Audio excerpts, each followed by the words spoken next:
جئنا إلى الدنيا كي ندعو إلى الله لننشر الخير في الكون الذي حارى ونرسل العطر من روض الهدى الزاهي ويشرق السلم أنوارا وأنوارا.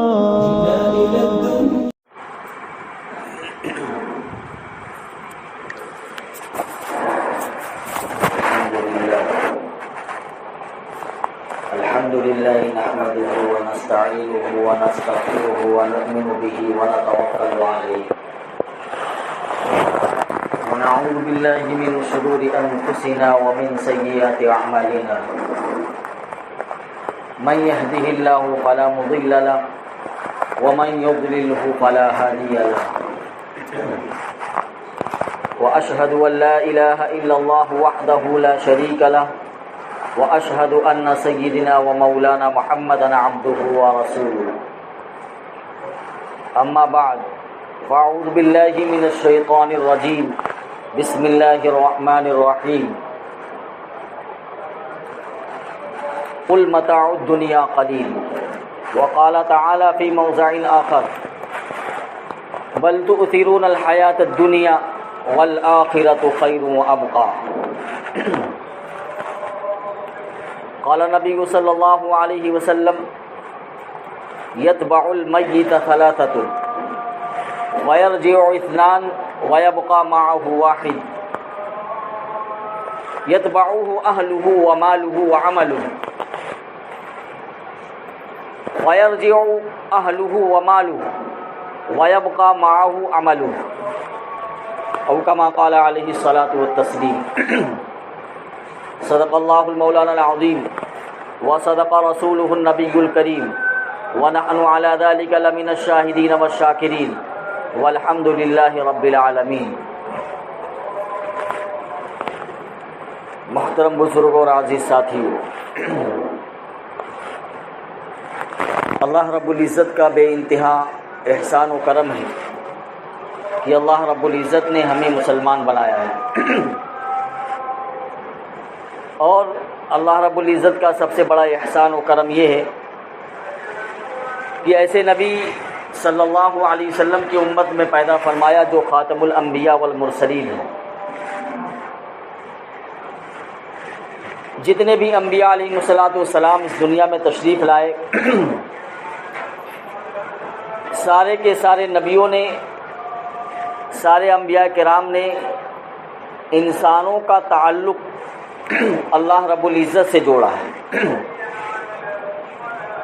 اور اللہ رب العزت نے ان کو نبوت سے اس لیے سرفراز کیا تھا تاکہ وہ دنیا میں جا کر اپنے اپنے امتیوں کا رشتہ اللہ سے جوڑے.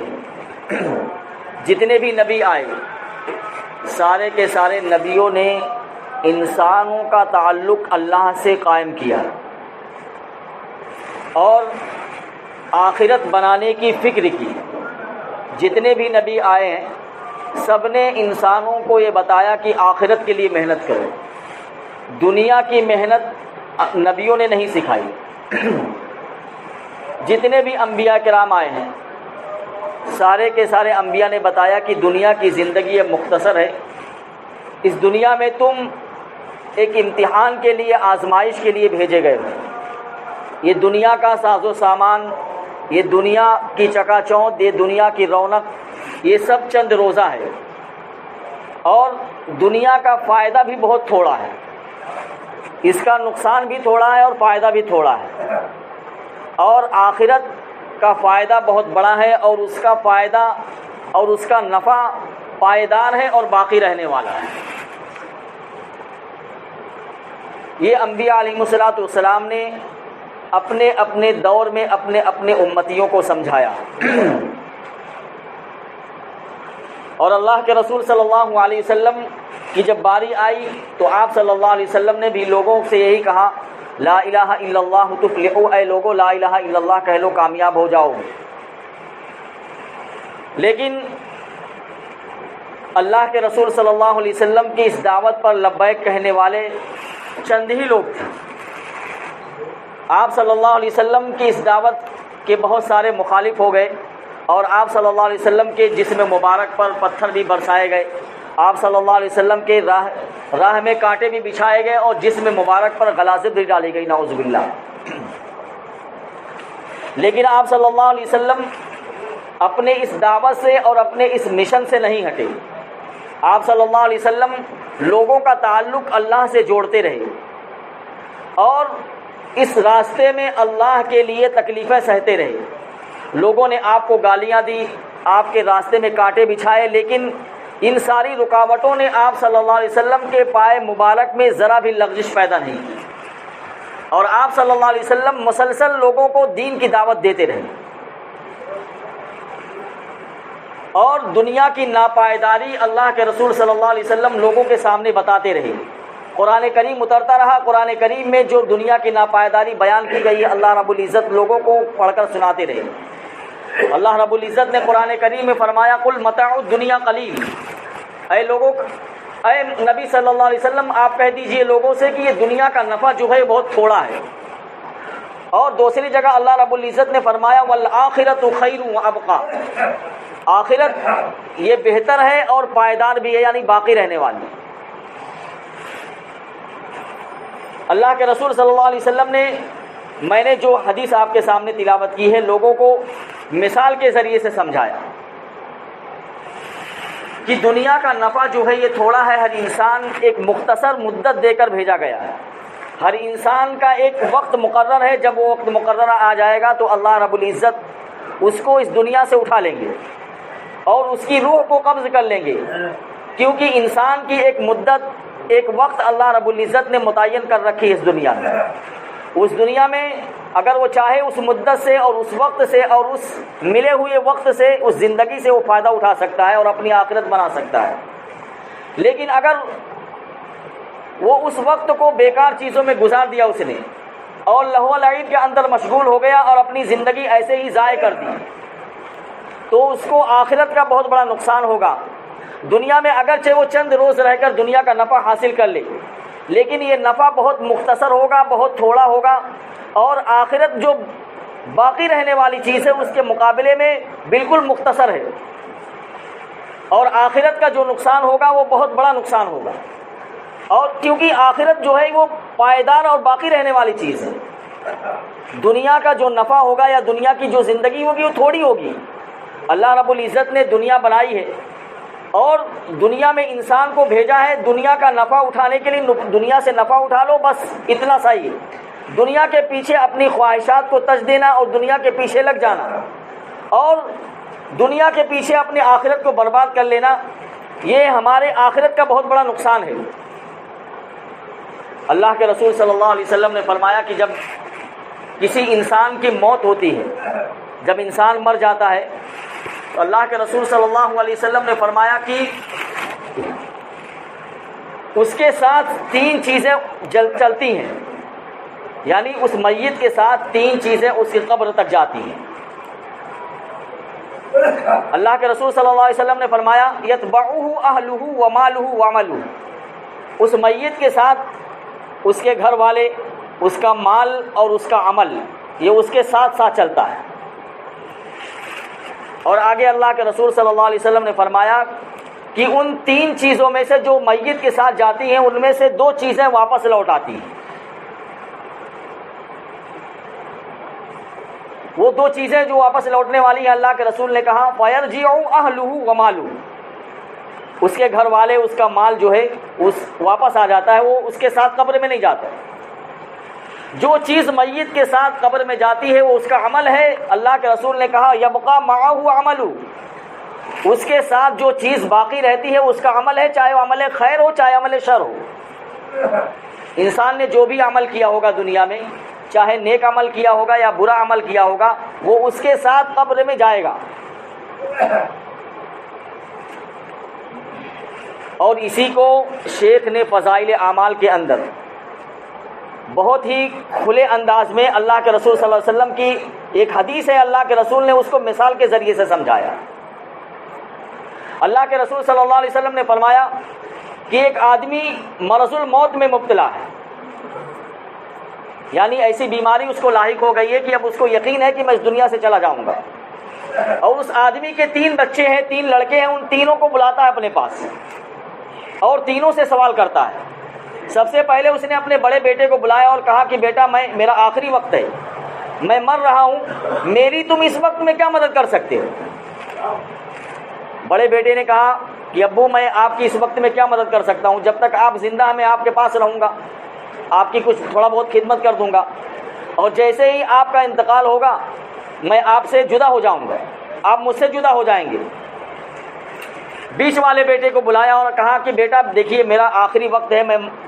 دنیا سے جا رہا ہوں، تم میری اس وقت میں کیا مدد کر سکتے ہو؟ بیچ والے بیٹے نے کہا کہ میں آپ کی مدد کیا کر سکتا ہوں اس وقت میں، زیادہ سے زیادہ یہ ہوگا کہ جب تک آپ یہاں ہیں میں آپ کی کچھ تیمارداری کر دوں گا، خدمت کر دوں گا، دوا لا دوں گا، ڈاکٹر کے پاس لے جاؤں گا،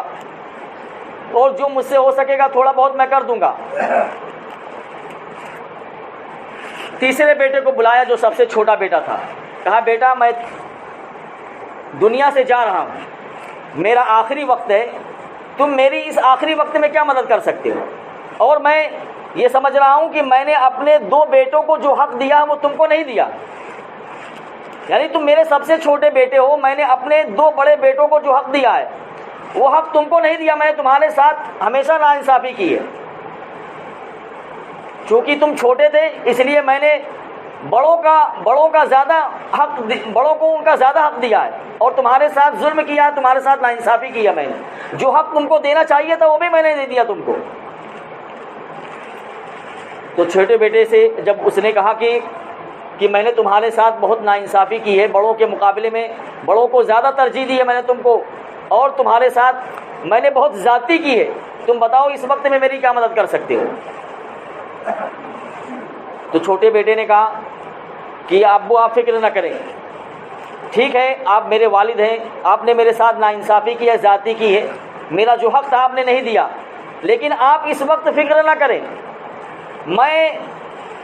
آپ کی روح نکلنے تک میں آپ کے ساتھ ہی لگا رہوں گا، اور جب آپ قبر میں پہنچ جائیں گے تو قبر میں آپ کا مونس اور غمخوار ہوں گا، اور جب قیامت کے دن آپ کا نامہ اعمال تولا جائے گا تو ترازو کے پلڑے میں بیٹھ کے آپ کے نیکی کے پلڑے کو جھکا دوں گا میں۔ یہ 3 مثالیں اللہ کے رسول صلی اللہ علیہ وسلم نے 3 بیٹوں کی دی۔ اس کے بعد صحابہ کرام سے پوچھا کہ بتاؤ ان 3 بیٹوں میں سے کون بیٹا سب سے زیادہ بہتر ہے؟ صحابہ کرام نے عرض کیا کہ اللہ اس کا رسول زیادہ بہتر جانتا ہے۔ تو اللہ کے رسول نے کہا کہ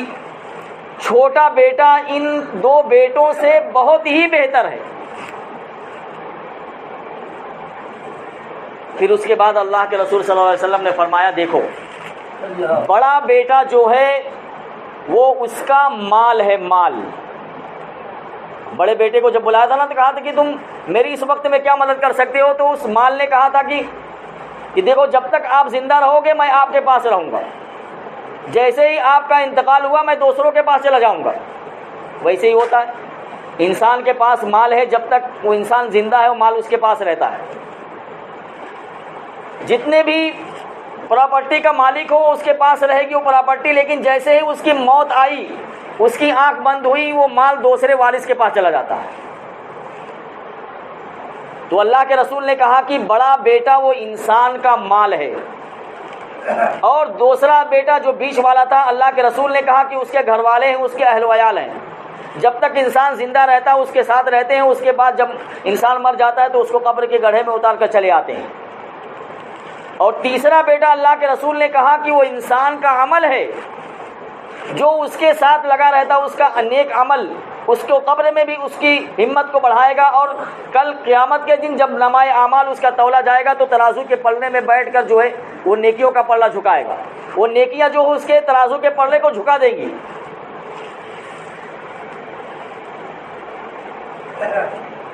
ایک مرتبہ اللہ کے رسول صلی اللہ علیہ وسلم کی حدیث ہے کہ ایک مرتبہ اللہ رب العزت نے ملک الموت سے پوچھا، دیکھیے اللہ رب العزت نے دنیا میں تمام مخلوق کو پیدا کیا، جو بھی چیز پیدا ہوئی وہ اللہ کی مخلوق ہے، اور ساری مخلوق کے بارے میں اللہ کا ایک قانون ہے کہ جو بھی اللہ کی مخلوق ہے ان سب کو ایک دن اس دنیا سے جانا ہے۔ مخلوق کے بارے میں اللہ کا ایک قاعدہ، ایک قانون ہے کہ جو بھی اللہ کی مخلوق ہے وہ ساری کی ساری ایک دن فنا ہو جائے گی۔ قرآن کریم میں اللہ رب العزت نے فرما دیا کل من علیہا فان، جو بھی زمین پر ہے، جو اللہ کی مخلوق ہے، سب فنا ہو جائے گی۔ وَيَبْقَى وَجْهُ رَبِّكَ ذُو الْجَلَالِ وَالْإِكْرَامِ، باقی رہنے والی ذات صرف اللہ رب العزت کی ہے۔ تو ملک الموت سے اللہ رب العزت نے سوال کیا کہ میں نے تم کو روحوں کے معمور کرنے پر، تم کو روحوں کے نکالنے پر معمور کیا ہے، یعنی میں نے تم کو اس ڈیوٹی پر لگا رکھا ہے کہ تم دنیا میں جتنے بھی لوگ ہیں جو میری مخلوق ہے، تم ان کی روح کو نکالو گے۔ تم یہ بتاؤ کہ اب تک جتنے لوگوں کی روحیں تم نے نکالی ہیں، کبھی کسی کی روح نکالتے ہوئے تم کو کسی پر رحم آیا ہے، کسی پر ترس آیا ہے؟ ملک الموت نے کہا، عزرائیل علیہ السلام نے کہا کہ اللہ، میں تو آپ کے حکم کا غلام ہوں، آپ جب مجھے کسی کی روح نکالنے کا حکم دیتے ہیں تو میں آپ کے حکم کی تعمیل کرتا ہوں اور اس کی روح نکال لیتا ہوں، لیکن آپ نے سوال کیا تو میں آپ کو بتاتا ہوں کہ مجھے دو شخصوں پر روح نکالتے وقت بہت ہی رحم آیا، بہت ترس آیا ہے۔ ایک تو شداد ہے، شداد نے جب جنت بنوائی تھی تو اس کو اللہ رب العزت نے اس جنت کو دیکھنے کا اس کو موقع ہی نہیں دیا، یعنی اتنی شاندار جنت بنوائی اس نے دنیا کے اندر کہ جب کہا کہ نا اللہ جنت دیتا ہے تو کہا میں بھی جنت دیتا ہوں، اور اتنی شاندار جنت اس نے دنیا کے اندر بنوائی تھی، اتنا مال خرچ کر کے، لیکن اللہ رب العزت نے اس کو اس کی جنت دیکھنے کا موقع ہی نہیں دیا۔ تو ملک الموت نے کہا کہ اے اللہ، شداد تیرا باغی بندہ تھا، تیرا نافرمان بندہ تھا، خدائی کا دعویٰ کرنے والا بندہ تھا،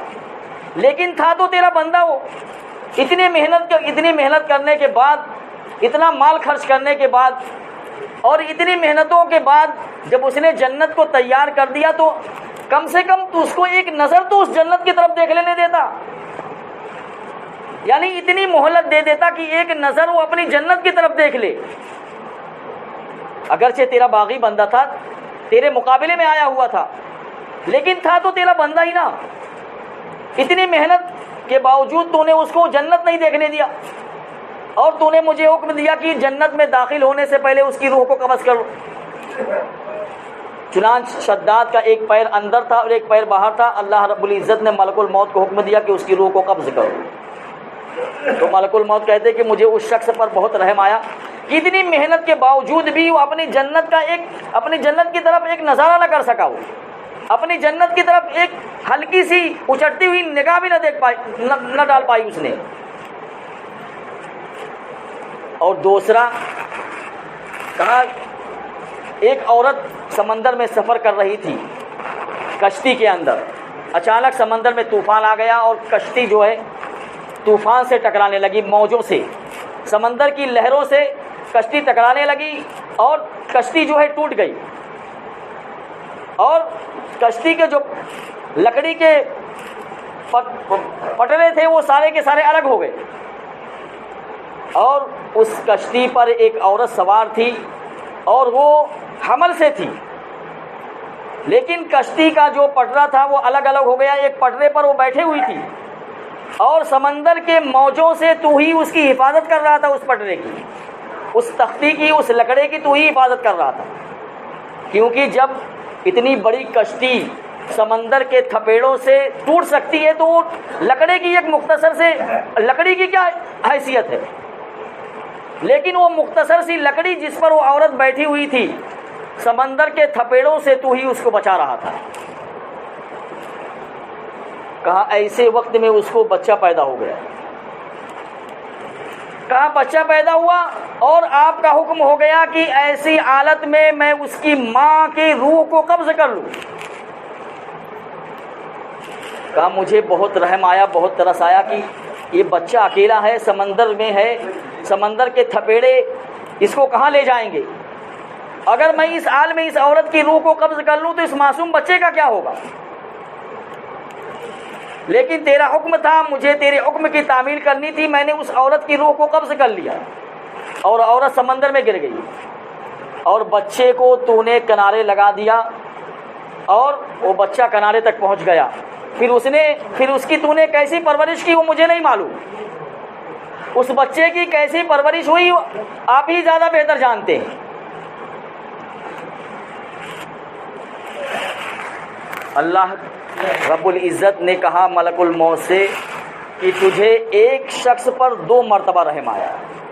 ایک ہی آدمی ہے لیکن اس آدمی پر تجھے 2 مرتبہ رحم آیا، اور وہ شداد جس کی روح تم نے قبض کی تھی وہ وہی بچہ ہے جس کو میں نے سمندر کے موجوں سے، سمندر کے تھپیڑوں سے بچا کر کنارے لگایا تھا، اور میں نے اس کی جب پرورش کی تو وہ بڑا ہو کر میرا باغی بندہ بن گیا اور میرے خدائی کے مقابلے میں آ گیا۔ تجھے ایک ہی شخص پر 2 مرتبہ رحم آیا، وہی جو جنت شداد نے جو بنائی تھا وہی چھوٹا بچہ تھا وہ جس کو اللہ رب العزت نے کنارے لگا دیا تھا۔ تو دوستو یہ دنیا جو ہے نا یہ پائیدار نہیں ہے، دنیا کی کوئی بھی چیز پائیدار نہیں ہے، یہاں کی کوئی بھی خوشی پائیدار نہیں ہے۔ اللہ رب العزت نے ہم کو مہلت دی ہے، ہم کو زندگی دی ہے، تو ہم اس زندگی کو آخرت کی لیے تیاری کرنے والا بنائیں، یعنی آخرت کے لیے جتنی تیاری ہم کر سکتے ہیں اس دنیاوی زندگی میں کر لیں، ورنہ دوستو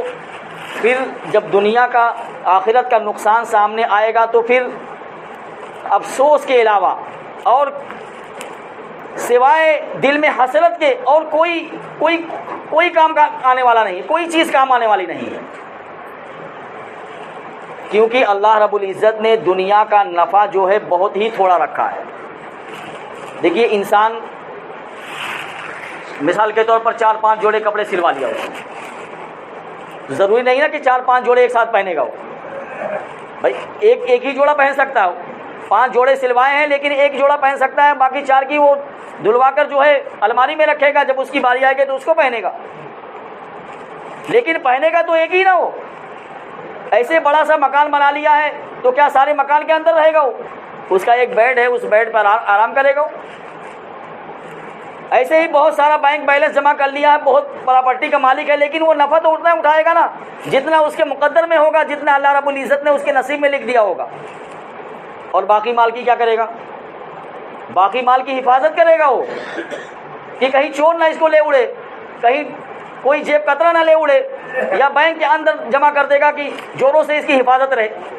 تو باقی مال کی وہ حفاظت کر رہا ہے، وہ اس کے کام نہیں آ رہا ہے، لیکن جیسے ہی آنکھ بند ہوئی وہ مال دوسرے کے وارث کے پاس چلا گیا۔ لیکن آخرت کی جو بھی زندگی ہے اللہ رب العزت نے کہا والآخرۃ خیر وابقیٰ، آخرت بہتر ہے اور باقی رہنے والی چیز ہے۔ دنیا کے اندر کوئی بھی چیز ہمیشہ نہیں رہتی ہے۔ آپ کے بدن پہ جو کپڑا پہنے آپ یہ سمجھتے کہ ہمیشہ رہے گا، نہیں، پرانا ہو جائے گا اتار دیں گے آپ اس کو، پھٹ جائے گا اتار دیں گے آپ اس کو، لیکن اللہ کے رسول صلی اللہ علیہ وسلم نے فرمایا کہ جنت میں اللہ رب العزت جنتیوں کو جو کپڑا پہنائے گا وہ کبھی پرانا نہیں ہوگا۔ جو بھی نعمت اللہ رب العزت جنت میں انسان کو دے گا وہ کبھی بھی ختم ہونے والی نہیں ہوگی۔ یہاں تو دل میں دھڑکا لگانا ہے، نعمت ملی ہے ابھی چلی جائے گی، لیکن آخرت کی کوئی بھی نعمت ختم ہونے والی نہیں ہے۔ ابھی اللہ رب العزت نے ہم کو پتا، ہم بچے تھے، جوان ہو گئے، جوان سے ادھیڑ عمر کو پہنچ گئے اور اس کے بعد بوڑھے ہو جائیں گے۔ یعنی دنیا کی آپ کوئی بھی چیز دیکھ لیجئے، کوئی بھی چیز باقی رہتی نہیں، پائیدار نہیں، یعنی اس کو زوال آتا رہتا ہے، لیکن آخرت میں کسی بھی نعمت پہ زوال نہیں آئے گا۔ اللہ رب العزت جو عمر انسان کو دے گا،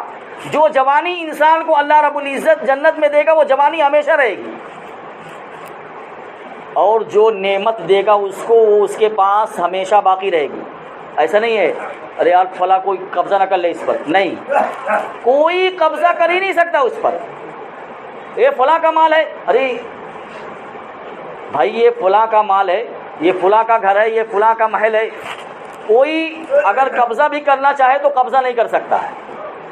کیونکہ اللہ رب العزت نے فرما دیا تلک الجنت التی اورثتموها بما کنتم تعملون، ہم تم کو اس جنت کا وارث بنا دیں گے، کس سبب سے؟ اس عمل کی وجہ سے جو دنیا میں تم نے کیا۔ یہ تمہارا ہے، یہ اس کو کوئی چھین نہیں سکتا ہے، کوئی قبضہ نہیں کر سکتا، کسی دوسرے کا قبضہ ہو ہی نہیں سکتا اس پر۔ اور جتنے بھی انبیاء دنیا میں آئے سارے کے سارے نبیوں نے انسانوں پر جو محنت کی ہے وہ آخرت کو بنانے کی محنت کی ہے۔ دنیا بنانے کی کسی بھی نبی نے محنت نہیں کی ہے۔ ہاں دنیا کو کمانے کی اجازت دی ہے، دنیا پہ محنت، آپ دنیا میں آئے ہو، دنیا کو برتو، دنیا کو کماؤ، تجارت کرو، کھیتی باڑی کرو اور دکان کرو، جو بھی آپ سے جو کچھ آپ سے حلال روزی میں ہو سکتا ہے آپ اس کو اختیار کرو، لیکن اس کو مقصد مت بناؤ۔ مقصد ہے آخرت کی تیاری، اس کو مقصد بناؤ کہ میں دنیا میں رہ کر آخرت کو بنانے والا بنوں۔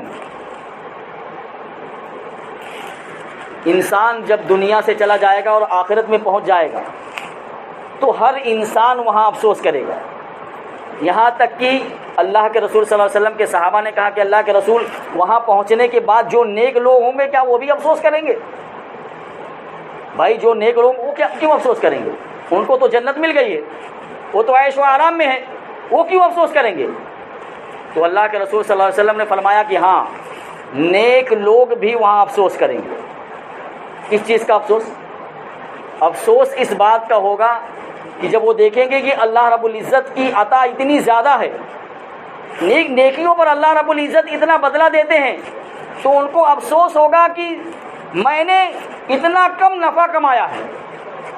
اے کاش کی دنیا میں میں اور زیادہ نیکیاں کر لیتا تو یہاں اور زیادہ مجھے ملتا۔ نیک لوگ اس بات پر افسوس کریں گے۔ گنہگار تو افسوس کرے گا کہ میں تو گناہ کر کے آیا ہوں، اپنے نامہ اعمال کو سیاہ کر کے آیا ہوں، میرے لیے تو جہنم ہے۔ لیکن نیک لوگ اس بات پر افسوس کریں گے کہ اے کاش کی دنیا میں اور زیادہ نیک عمل ہم کر لیے ہوتے تو اللہ رب العزت یہاں جو مل رہا ہے، جو نعمت مل رہی ہے وہ اس سے زیادہ ملتی۔ اور جنت ایسی جگہ ہے کہ وہاں پہنچنے کے بعد کوئی بھی انسان وہاں سے ہٹنے کی کوشش یعنی تمنا نہیں کرے گا، یعنی اکتاہٹ ہوگی نہیں۔ دنیا کے اندر آپ کہیں بھی سفر میں چلے، ٹرین میں بیٹھ جائیں، ایک دن کا سفر ہو اکتاہٹ ہونے لگتی، طبیعت اکتانے لگتی ہے، یار کب سفر ختم ہوگا۔ کہیں چلے جائیں آپ، زیادہ دیر تک رہیں گے تو آپ کو اکتاہٹ ہونے لگ جائے، یہاں سے کب نکلنا ہو۔ کسی بھی چیز میں آپ اگر زیادہ دیر تک رہیں تو آپ کی طبیعت اکتاہٹ کا شکار ہو جاتی ہے،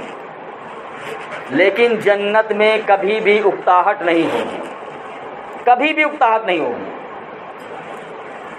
کیوں؟ کیونکہ جنت کو اللہ رب العزت نے ایسا بنایا ہے کہ وہاں طبیعت میں کبھی طبیعت اس کی اچاٹ ہو ہی نہیں سکتی، اور جو بھی نعمت اس کو ملی ہے وہ کبھی بھی ختم ہونے والی نہیں ہے۔ اس لیے دوستو ہمیں آخرت کو بنانے والی محنت اس دنیاوی زندگی کے اندر کرنا ہے، اور ایسا عمل کرنا ہے جو ہمارے ساتھ قبر میں ہمارے ساتھ رہے ہو، اور کل قیامت کے دن جب ہمارے نامہ اعمال تولا جائے گا تو ترازو میں وہ نیکیاں ہمارے زیادہ ہوں اور وہ گناہوں کے پردوں کو جھکا دیں۔ بہت ہی موقع اللہ رب العزت نے زندگی دے رکھی ہے، اگر کوئی بیماری آ جائے تو بیماری کبھی کبھی ایسی ہوتی ہے کہ مختصر سی بیماری میں انسان چلا جاتا ہے، اور کبھی کبھی بڑی بیماری سے بھی بچ جاتا ہے، لیکن جب بیماری آتی ہے تو انسان کے دل میں خوف پیدا ہوتا ہے کہ یار بیماری آ گئی ہے، پتہ نہیں میں بچوں گا کہ نہیں بچوں گا۔ اس لیے دوستو بیماری سے پہلے اور مشغولیت سے پہلے جو اللہ رب العزت نے ہم کو مہلت دے رکھی ہے، وہ بیماری اور مشغولیت سے پہلے ہم اپنی اس دنیاوی زندگی کو کام میں لائیں اور آخرت کو بنانے کی محنت کریں۔ اور آخرت کو بنانے کے لیے ہمیں بہت زیادہ محنت کی ضرورت نہیں ہے، بلکہ اللہ کے رسول صلی اللہ علیہ وسلم نے جو طریقہ بتایا اس طریقے پر اپنی زندگی کو گزارے بس۔ اور یقین رکھیں کہ اللہ کے رسول صلی اللہ علیہ وسلم نے جو طریقہ بتایا اس طریقے میں جنت کی طرف پہنچنا بالکل یقینی ہے۔ اور اگر ہم اللہ کے رسول صلی اللہ علیہ وسلم کے بتائے ہوئے طریقے سے ہٹ کر اپنی زندگی گزاریں گے تو پھر اللہ کی پناہ ہمارے ساتھ وہاں کیا معاملہ ہوگا اللہ کو معلوم ہے۔ تو ایسا عمل کریں جو باقی رہنے والا ہو۔ دیکھیے آپ کی مسجد میں ماشاءاللہ بہت دنوں کے بعد حاضری ہوئی ہے۔ میں جب آیا تھا تو یہ روم تھا صرف، لیکن اب اللہ کے فضل و کرم سے اللہ رب العزت نے وسعت دے دی ہے، مسجد کو کشادہ کر دیا ہے۔ دیکھیے یہ اللہ رب العزت ہی سب کچھ کرتے ہیں، انسان کے بس کی بات نہیں، انسان تو صرف سبب ہے، اللہ رب العزت اس کو سبب بنا دیتے ہیں اور سبب کے درجے میں اس کو قبول کر لیتے ہیں۔ یہ ہماری خوش قسمتی ہے کہ اللہ رب العزت ہم کو سبب بنا کر اس میں ہم کو استعمال کر رہے ہیں۔ جو روم خریدا گیا ہے یہ مسجد کے لیے خریدا گیا ہے، اور اللہ کے رسول صلی اللہ علیہ وسلم کا فرمان ہے کہ جو بھی اللہ کے لیے گھر بنائے گا تو اللہ رب العزت کل قیامت کے دن اس کے لیے ایک محل تعمیر کرے گا جنت میں، یعنی جنت میں محل بنانے کے اللہ رب العزت اس کی گارنٹی لیتے ہیں کہ اس کے لیے میں محل بنا کر دوں گا جنت میں۔ بتائیے، اب یہ ضروری نہیں ہے کہ آپ پوری مسجد کھڑی کر دیں، بہت اچھی بات ہے اگر پوری مسجد کھڑی کر دیں، لیکن اگر ہر انسان کے پاس اتنی وسعت تو ہوتی نہیں نا کہ پوری مسجد کھڑی کر دے۔ لیکن اللہ کے رسول صلی اللہ علیہ وسلم سے پوچھا گیا کہ اگر کوئی انسان ایک اینٹ بھی دے دے مسجد کے اندر، یعنی ایک اینٹ کا پیسہ بھی دے دے، یا اپنے ذریعے سے کوئی سبب ایسا پیدا کر دے جو اس مسجد کی ترقی میں سبب بنے، وہ مسجد کی ترقی کا سبب بنے، تو کیا اللہ رب العزت اس پر بھی بدلہ دیں گے؟ تو اللہ کے رسول صلی اللہ علیہ وسلم نے فرمایا کہ اگر ایک چڑیا چھوٹی سی، اللہ کے رسول نے مثال دے کر سمجھایا کہ اگر اس چھوٹی چڑیا کے بقدر بھی کوئی اس میں ایک اینٹ کا پیسہ دے دے تو اللہ رب العزت اس کے بدلے میں جنت میں محل بنائیں گے اس کے لیے۔ ایک چھوٹی سی چڑیا ہوتی ہے، اگر اس کے بقدر بھی آپ اس میں پیسہ لگا دیے تو اللہ رب العزت اس کے بدلے میں قیامت کے دن ہم کو جنت میں محل دے رہے ہیں۔ تو ہم سب طے کریں کہ یہ جو روم خریدا گیا ہے تقریباً 6 مہینے کا ٹائم لیا گیا ہے، 6 مہینے میں سے 5 مہینہ گزر گئے، یہ لاسٹ مہینہ چل رہا ہے، 12 لاکھ روپے ابھی دینا ہے۔ اس لیے جنہوں نے پہلے سے لکھوا رکھا ہے کہ میں اتنی رقم دوں گا، ان لوگوں سے بھی گزارش ہے کہ جلد سے جلد جو ہے رقم کا انتظام کر کے ذمہ داروں تک پہنچا دیں، تاکہ جو قرض ہے نا وہ قرض جلدی سے ادا ہو جائے۔ اور جو لوگ چاہتے ہیں کہ اللہ رب العزت میرے لیے جنت میں محل بنائے اور میں اس محل کے اندر رہوں اور اس میں کسی دوسرے کا قبضہ نہ ہو، تو نئے لوگ بھی جتنا بھی ان سے ہو سکتا ہے، جتنی بھی استطاعت، میں نے کہا نا کہ اگر ایک چھوٹی سی چڑیا کے بقدر بھی آپ اس میں پیسہ لگا دیں گے اور ایک اینٹ دے دیں گے، اتنی اینٹ جتنی ایک چھوٹی سی چڑیا بیٹھتی ہے اتنی سی اینٹ کا پیسہ بھی اگر آپ نے دے دیا یا اتنی اینٹ آپ نے دے دی مسجد میں، تو اللہ رب العزت اس میں بھی جنت میں آپ کے لیے محل بنائیں گے۔ اس لیے نئے لوگوں سے جنہوں نے ارادے نہیں کیے، جنہوں نے عزائم نہیں کیے، ان سے بھی میری گزارش ہے کہ عزائم کریں اور ذمہ داروں تک اپنی رقم کو پہنچائیں۔ یہ رقم ہمارے لیے جب ہماری آنکھ بند ہو جائے گی تو ہمارے لیے صدقہ جاریہ ہوگی۔ دیکھیے آپ نے 100 روپے دے دیا